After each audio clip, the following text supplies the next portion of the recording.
What if the number flashing on your blood pressure monitor right now was not just a number, but a warning sign your body was begging you not to ignore? Imagine this. It is 8:17 in the evening. The house is quiet. Maybe the television is on in the background, but you barely notice it. Perhaps you are sitting at the kitchen table, maybe standing in the bathroom, or maybe you just felt a strange pressure in your head and decided to check your blood pressure, just to be safe. The cuff tightens around your arm. You wait, and then the screen lights up. 180/120. Your heart drops. Your hands feel cold. Your breathing changes before you even notice it, and suddenly one thought takes over your mind. Am I about to have a stroke? I am Dr. D. Miller, and after nearly 14 years of working with patients, families, and everyday Americans who never thought blood pressure would become an emergency in their own home, I can tell you this clearly. Most tragedies do not happen because people do not care. They happen because, in the most important minutes, people panic or they do the wrong thing with good intentions. They lie flat in bed because they think rest will fix it. They rush to the car and try to drive themselves to the emergency room while dizzy and scared. They drink coffee because they feel weak. They grab aspirin because they heard somewhere that it helps the heart. They take an extra blood pressure pill without medical guidance because they want the number to drop fast. And in those moments, the danger is not only the high blood pressure. The danger is confusion. That is exactly why this video matters. Today on Health with Dr. D. Miller, I want to walk you through a calm, clear, American-style emergency action plan for what to do when your blood pressure reading is dangerously high at home. But before we go any further, listen carefully. If your blood pressure is around 180/120 or higher, especially if you have chest pain, shortness of breath, weakness on one side of your body, trouble speaking, confusion, severe headache, vision changes, fainting, or severe dizziness, this is not the time to wait and see. Call 911 immediately. Do not drive yourself. Do not ask your neighbor to race you across town. Do not try to handle it alone because you do not want to bother anyone. That one call may be the difference between early treatment and permanent damage. Now, if your blood pressure is very high but you do not have those emergency symptoms, you still need to take it seriously. The correct first move is not panic. The correct first move is to sit still, breathe, check the reading properly, and contact medical care if the number stays dangerously high. Let me introduce you to Michael Thompson. Michael is 62. He lives in Ohio. He has high blood pressure, but like many people, he thought he had it mostly under control. One night after dinner, he felt pressure behind his eyes and a pounding sensation in the back of his head. He checked his monitor and saw 184/122. His first instinct was to jump in the car and drive to the hospital, but his wife, Linda, told him to stop. She sat him down, helped him breathe, checked the cuff, and they waited a minute and repeated the reading. It was still dangerously high. Then she noticed he was having trouble finding words. That changed everything. Linda called 911. That decision mattered, not because every high reading means the worst will happen, but because when symptoms appear, time matters. In a hypertensive emergency, your brain, heart, kidneys, eyes, and blood vessels can be under serious stress. So today, I do not want to scare you. I want to prepare you. Because fear makes people freeze. Knowledge makes people move correctly. In the next few minutes, I will show you 7 parts of a simple crisis response structure. How to confirm the reading, how to sit, how to breathe, what not to take, who to call, what to say, and how to protect yourself or someone you love until medical help takes over. Stay with me, because one day, this may not be just another health video. It may be the exact information you remember when someone at your kitchen table says, "My blood pressure is really high. What do I do now?" The first mistake many people make when they see a dangerously high blood pressure number is believing the first reading without checking how it was taken. A reading near 180/120 is serious. It should never be ignored. But home monitors can sometimes give inaccurate readings if the cuff is too loose, the arm is unsupported, the person is talking, the legs are crossed, or the reading is taken right after walking, climbing stairs, drinking coffee, smoking, or feeling anxious. So the first action is simple. Stop moving, sit down, do not talk, do not scroll your phone, do not start panicking while your heart races. Just sit. Place both feet flat on the floor. Keep your back supported. Rest your arm on a table so the cuff is at heart level. Make sure the cuff is on bare skin, not over clothing. Keep your legs uncrossed and your hands relaxed. Wait at least 1 minute or a few minutes if you are able, then take the reading again. Why does this matter? Because the goal is not to make the number look better. The goal is to find out whether the danger is real, persistent, and urgent. A blood pressure reading is like a snapshot. One picture can be blurry. 2 or 3 properly taken readings tell a clearer story. Americans often get trapped in one of 2 extremes. One person says, "It is probably nothing," and ignores a dangerous reading. Another person says, "I am dying right now," and panics so badly that adrenaline drives the pressure even higher. Neither response helps. The right response is calm seriousness. Let's use another example. Susan Parker is 58. She lives in Arizona. One afternoon, after cleaning the garage, she feels flushed and tired. She checks her blood pressure and sees 179 over 116. She panics, walks around the house, calls her daughter, talks fast, and checks again immediately while crying. Now it says 192 over 124. Was her pressure truly rising? Maybe. But her panic, movement, and talking may have pushed the reading higher. So what should Susan do? She should sit, support her back, keep both feet on the floor, stay quiet, breathe normally, and recheck the reading properly. If the second reading is still around 180 over 120 or higher, she should treat it as a serious medical situation and contact her healthcare professional or emergency services depending on symptoms. Now let's talk about symptoms. The number matters, but the symptoms decide the level of danger. If the reading is very high and you have chest pain, shortness of breath, severe headache, sudden vision changes, confusion, weakness on one side, facial drooping, trouble speaking, fainting, or seizure, do not continue a home routine. Call 911 immediately. Those symptoms may indicate that your brain, heart, lungs, or blood vessels are under acute stress. That is when professional emergency care is needed. But if you have no symptoms, that does not mean you should ignore it. It means you should not panic, and you should not make reckless decisions. You should confirm the reading properly and seek medical guidance quickly. Another important point: do not keep checking every 30 seconds. Some people become trapped in what I call the monitor spiral. They check, they panic, the number looks higher, they panic more, and they check again, becoming more anxious.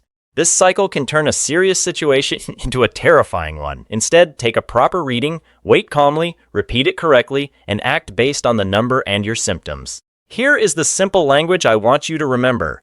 One high reading gets your attention. A repeated high reading gets your action. A high reading with dangerous symptoms gets 911.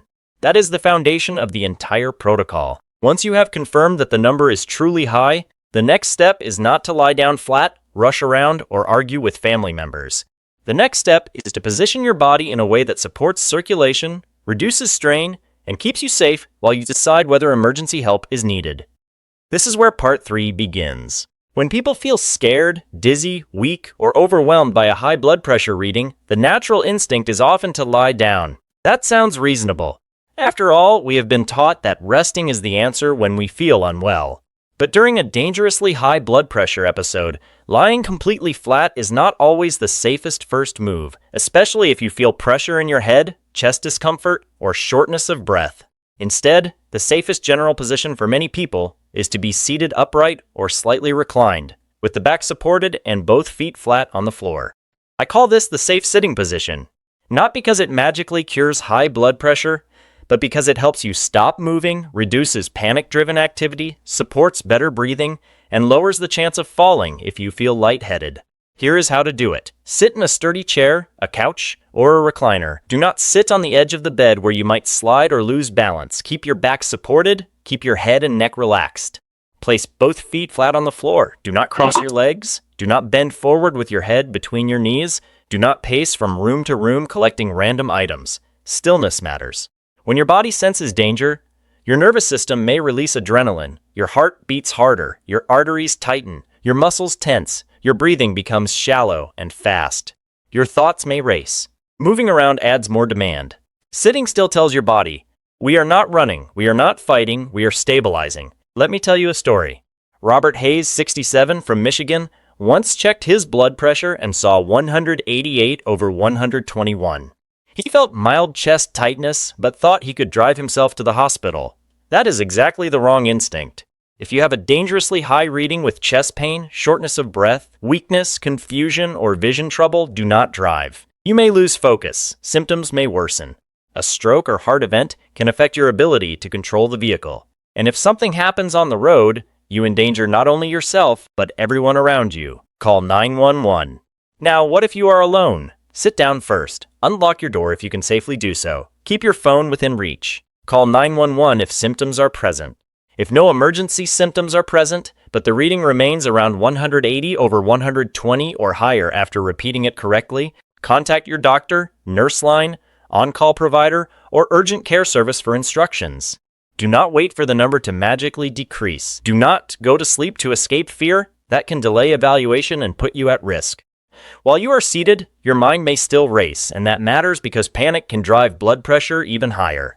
That is why Part 4 focuses on breathing, not mystical breathing, not internet breathing, a simple controlled technique to slow the stress response while you are preparing to get proper help.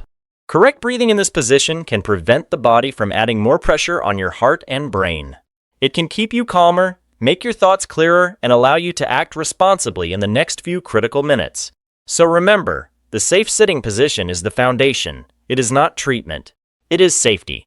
It prevents accidents, reduces panic-driven spikes, and gives you time to evaluate symptoms and call for help.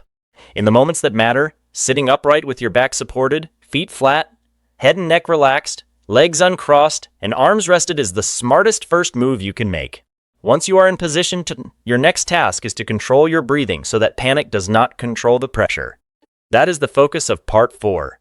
When a person sees a dangerously high blood pressure number, the body often reacts before the mind can think. The chest tightens, the throat feels dry, the breathing becomes shallow. The person may whisper, "Oh my God," and immediately imagine the worst possible outcome. This fear response is understandable, but it can also make the situation worse. Panic activates the sympathetic nervous system, also known as the fight or flight system. It tells your heart to beat faster, your arteries to tighten, and your muscles to tense. That response is useful if you are running from danger. It is not useful when you are sitting in your living room trying to safely respond to a blood pressure spike. So what do? You breathe in a way that tells your nervous system, slow down. Here is a simple technique. Close your mouth gently. Inhale through your nose for 4 seconds. Pause briefly. Exhale slowly through your mouth for 6 to 8 seconds. Repeat this cycle for 1 to 2 minutes. Do not force it. Do not hold your breath until you feel uncomfortable. Do not hyperventilate. The goal is not to perform a perfect breathing exercise. The goal is to slow the panic cycle and give your mind clarity. Longer exhalation encourages your body to shift away from alarm mode. Your heart rate may settle, your muscles may loosen, your thoughts may become clearer. And clarity matters. Because in a moment like this, you need to answer important questions. Are you having chest pain? Are you short of breath? Is one side of your face drooping? Can you speak normally? Can you move both arms? Is your vision suddenly different? Are you confused? If the answer is yes to any of those, stop the home routine and call 911 immediately. Breathing is not a replacement for emergency care. It is a bridge that keeps you calmer while you take the correct action. Calm breathing allows you to notice symptoms you might otherwise ignore. Let's go back to Linda and Michael. When Michael saw his number, he started breathing fast. Linda sat beside him and said, "Look at me, breathe in slowly, breathe out slowly." That moment did not treat his blood pressure, but it helped him stop spiraling long enough for Linda to notice that he was struggling to speak. That observation led to the 911 call. That is the real value of calm, controlled breathing. It gives you back your judgment. You can act intentionally instead of reacting in fear. Now, it is important to speak responsibly to viewers. Do not claim that breathing will magically drop blood pressure in 5 minutes or stop a stroke. Those statements are unsafe.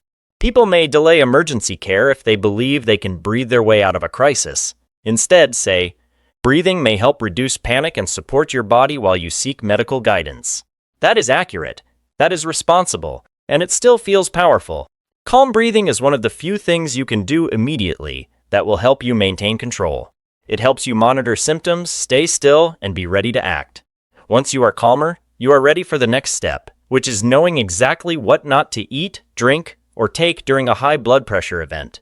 Many people make dangerous mistakes here, even with the best intentions. That will be the focus of Part 5. Remember, breathing does not replace medical care. It prepares your body and mind to make the right decisions in the next critical minutes. Calm, steady breathing turns fear into clarity, and clarity can save a life. In a high blood pressure crisis, people often reach for something to drink, eat, or take, believing it will help. This is where good intentions can quickly become dangerous. The first item to avoid is caffeine. If your blood pressure is dangerously high, do not reach for coffee, energy drinks, strong tea, cola, or pre-workout supplements. Many people feel tired or lightheaded during a spike and think caffeine will wake them up. But during a hypertensive event, your body is already stressed. Adding caffeine may increase heart rate, tighten arteries, and raise blood pressure further. Even if caffeine affects each person differently, this is not the time to experiment. The second item to avoid is salt. Do not eat chips, crackers, processed meat, canned soups, or fast food while waiting to see what happens. Sodium can cause fluid retention, increasing blood volume and pressure.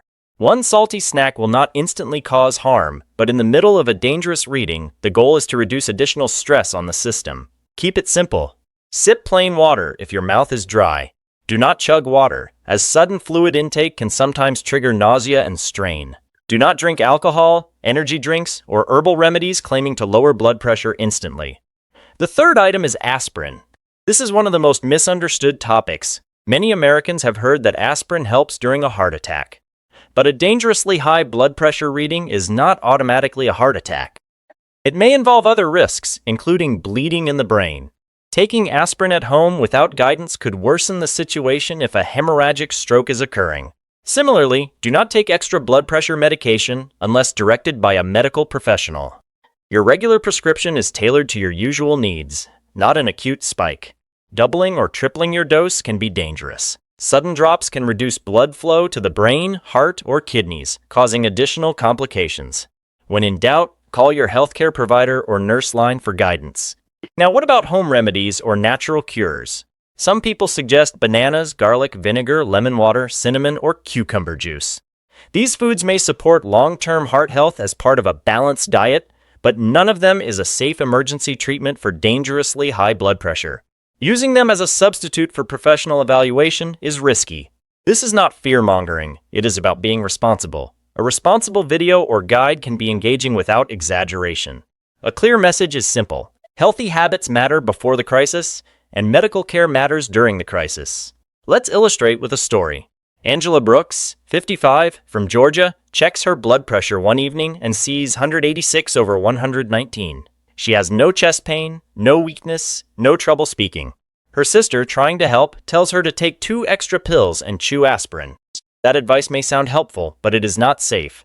Instead, Angela should sit, repeat the reading properly, breathe slowly to manage panic, avoid stimulants, avoid salty snacks, avoid aspirin and extra medication, and contact medical care if the reading remains high or if symptoms develop. During a crisis, improvisation can be deadly. Do not give in to panic-driven impulses. The next point is equally important. Avoid excessive movement. Walking around, pacing, or performing chores while in a high blood pressure episode can raise your heart rate and worsen the pressure. Remain seated, stay calm, keep a clear mind. Observe your symptoms. Gather information about your medications, recent doses, and the times you took them. Do not allow fear to drive impulsive actions. You are in a critical moment, but you can manage it safely with composure. So, in summary, during a hypertensive crisis, avoid caffeine, salty foods, alcohol, aspirin, extra medication, and unverified home remedies. Sit still, breathe, monitor symptoms, and contact medical help as needed. These simple actions reduce additional strain on your cardiovascular system while you await professional guidance. Remember, the most important principle is to avoid making the situation worse with substances or movements that you believe might help but can actually harm. By doing this, you give your body the best chance to stabilize while waiting for emergency care. The next part will guide you on exactly who to call and what to say when it is time to get help. When blood pressure reaches dangerously high levels, the next question is simple. Who do you call? The answer depends on the presence of symptoms. If the person has chest pain, trouble breathing, confusion, fainting, weakness on one side, facial drooping, difficulty speaking, sudden severe headache, or vision problems, call 911 immediately. Do not wait for the number to drop on its own. Do not ask friends online or search the internet for solutions. Do not attempt to drive yourself. Emergency responders are trained to assess and treat acute hypertensive crises. Acting quickly can prevent permanent damage. When the dispatcher answers, give the critical facts first. Say something like, "My blood pressure is 184/122. I repeated it. I am experiencing chest pain," or My husband's blood pressure is 190 over 126. He is confused and having trouble speaking. Or, my mother's blood pressure is 181 over 120. Her face looks uneven and her right arm feels weak. These precise statements help emergency personnel determine the urgency and what immediate actions to take. If there are no emergency symptoms, but the reading remains around 180 over 120 or higher after a correct repeat measurement, contact your doctor, nurse line, on-call provider, or urgent care for guidance. If you cannot reach anyone or if symptoms develop, call 911. While waiting for help to arrive, preparation is key. Keep the person seated. Do not let them walk around. Avoid giving food, coffee, alcohol, or any medications that are not prescribed for the moment. If someone else is present, calmly gather medication bottles and note the times and amounts of doses taken. Document your readings with times, for example. 8:12 p.m., 184 over 122. 8:15 p.m., 188 over 124. And note any symptoms such as chest tightness, blurry vision, or dizziness. Include current medications, any missed doses, recent changes, history of stroke, heart disease, kidney disease, diabetes, pregnancy, recent surgery, and known allergies. Most importantly, note the time symptoms began. If someone may be having a stroke, the exact onset time is critical for treatment decisions. Avoid vague statements like all day. Instead, provide precise information. Emotional hesitation often prevents people from calling 911. Many worry about making a fuss or incurring high costs. Here is the truth. It is far safer to be evaluated immediately than to risk waiting. Emergency teams prefer early calls to delayed ones because minutes can make the difference between recovery and permanent injury. Confirm the reading properly, check symptoms, and do not let pride, fear, or money concerns prevent you from seeking help. When calling, keep calm and speak clearly. The operator needs concise, factual information to dispatch help quickly.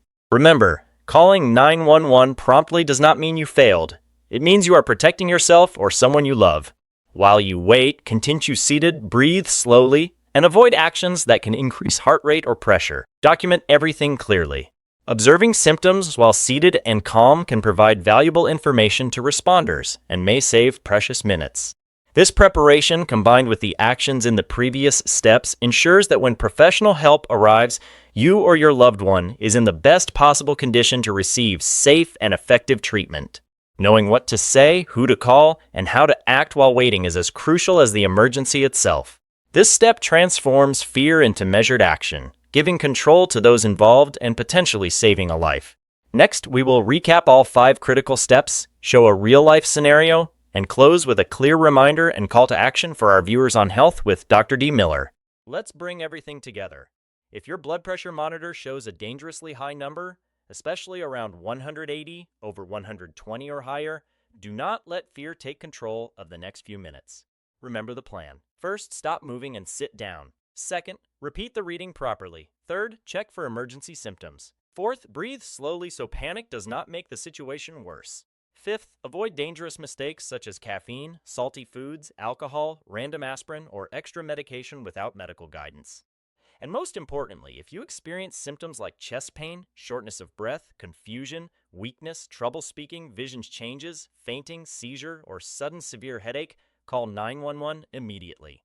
Do not drive yourself. Do not sleep it off. Do not wait for the internet to answer.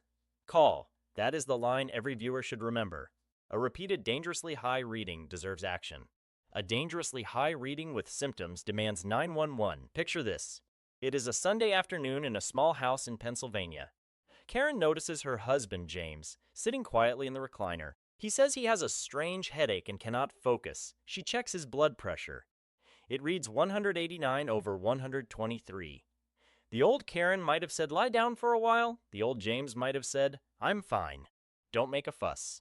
But Karen remembers the steps. She asks him to smile. One side of his face looks different. She asks him to raise both arms. One arm drifts down. She calls 911.